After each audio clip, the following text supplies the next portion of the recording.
Aquaba and found Bragan and Sam TVGH so what friend me Adjoa searching. I was not for and now schools are started a sacking of friends and one fee. Printing fee. A PTA meeting fee and a monkey come one brief no magic. Now his excellency John Dramani Mahama Yabo Wabaso. They should come home and collect it from their parents. Or man, ye na India. Gold in a timber and a bauxite and a diamond in India. And young moon or found moon or whatever more been time moon to me show more one tenacity.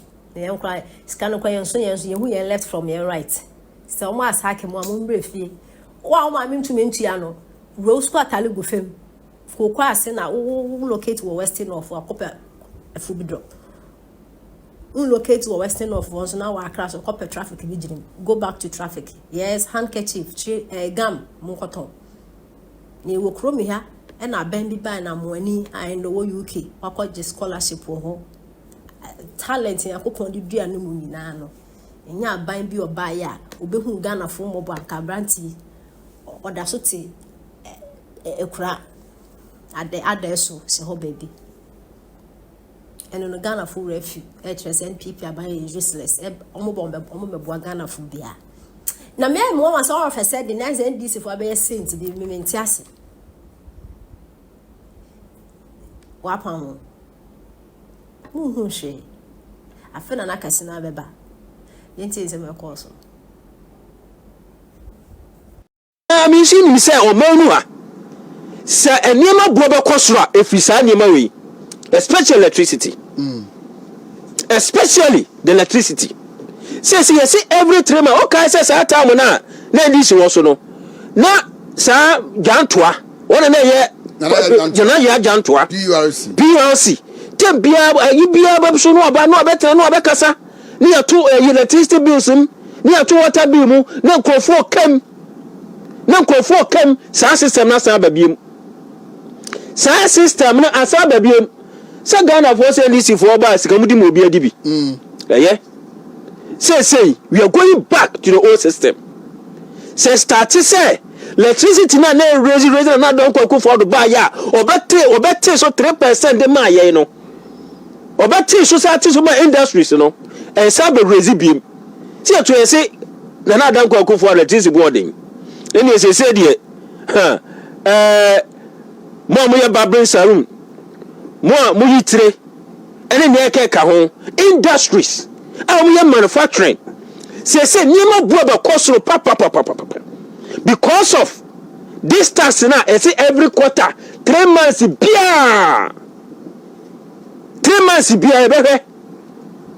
Nessa a sessa 2 every 3 months, you bet to. Now, you 2 no, on Yama now to announce a docono, Okoyamoa. Now, say about 1 CD no. You better say better to call 1 CD. And then by your 2 CDs. And then by Yachi. NPP Tania 1 CD. And then we see 2 CDs. By Yachi. Fear 2 CDs. Yes, smoke or him as a back. Share and Nuechi. No more crow room. And my conta back on the bar. Or Kodio JHS3 or control exams. Me one man are crowded by fee. See, so manage registration exams registration fee 300 Ghana cedis. Yes, it is 600. What it can't be. Yeah, man, crana by fee so momeji. I know. Watch Albert Foucault and Namna Neba friend say, or some of your mock, you see A4 sheet, cedis. Oh, into a first camera. Now, I'm from A4 sheet now. When we use the mock no car. And I'm some. Marche, Cabri is to say, oh, Yamia will be a cross of the Yanko Pass. I don't know if I have to do this. But I want to say sorry. Men can be Bianca Humbi.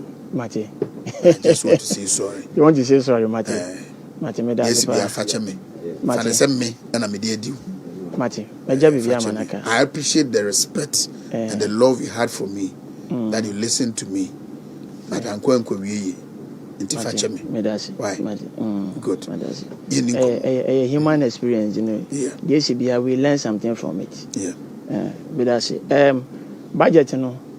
yeti ba before the mamenchia menua kechiri kechiri coordinator ewasenua and kechiri ba so former coordinator ntonso kechiri ba coordinator sisi ya ba former coordinator ba former coordinator ntonso atoase na me kechiri na menye coordinator yes ya na kechiri na menchia me party chairman Fred na me second vice chairman na Kraku me women organizer Lydia Nkroma couple we adwuma pa Samed so baby obia no me say me nua Samed we fasting and I wish you all the best na abranche be friend na bring wound to me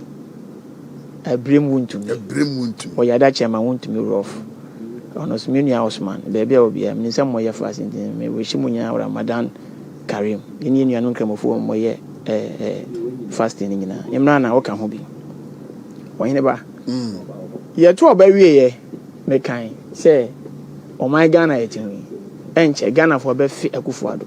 Yeah, you wrote and I read from that write up one say enche o na me ka so obu wono ma na one say Akufo-Addo wonye saint wa ye adwuma bebre obi anim me say it is going into the history of Ghana.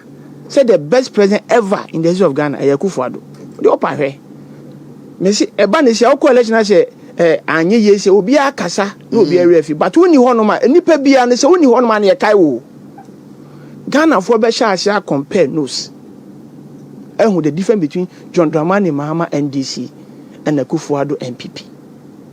Once I don't know about the chip in this alert, whether it's an alert or a caution. I am of a firm belief. I'm tempted to believe that Sansi Kachuchi Diena Umocha Ediko Fellows of Fosukwache outfit one. Ghana for Mamu expectations and travel for the Duanano. Ebe painting a clear picture of this government. Edi Achemo. And this a mutia semso kroma esia. Muamon fabre, take it upon yourself and evaluate it, analyze it, critically investigate it, know the value or the substance of it. Me say, I am of a firm belief. Says Kachuchi de Chadia Kohonum. Dear Omode Bayerno. The Sheda JB the Amansa and for now assembly a senata dear I'm not looking good before you. But Ube Roma Domusukono. Chrono. Show. Share on the say no cranny daddy. Now you see, I'm not on budget to buy and they say no cranny say, Obia who the difference between Akufo-Addo and John Mama. None of Akufo-Addo be the president. We all know. Say world economic crisis by COVID-19 here omo pa on budget omo yin to mo ama wiase nyina obia economy shaky abai bebra na that time no omo wo so no omo call election bebre lusu because of world economic crisis. And so look at the difference. Growth rate. John Mama no president na crisis be any baby no. Growth rate was 3.4%. Growth rate 3.4%. Akufo-Addo under COVID-19 and which way nyina echi. And it has become clear say growth rate is 5.7%.